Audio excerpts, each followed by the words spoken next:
Halo teman-teman semua, sekarang berada di Kota Padang, akan ke Hidden Gem area Kota Padang. Ke Hidden Gemnya bersama teman-teman dari Air Terjun Sumbar. Dari pusat Kota Padang lebih kurang 1 jam perjalanan.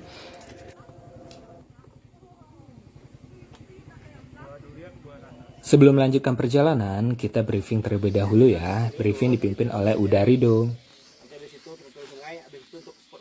Setelah briefing, kita melanjutkan perjalanan. Ini rambut dari udah mirip Fadli Faisal kan?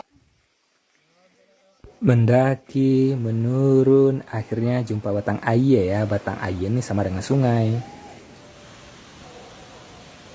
Ini udah Tommy yang videonya sering FYP di TikTok loh.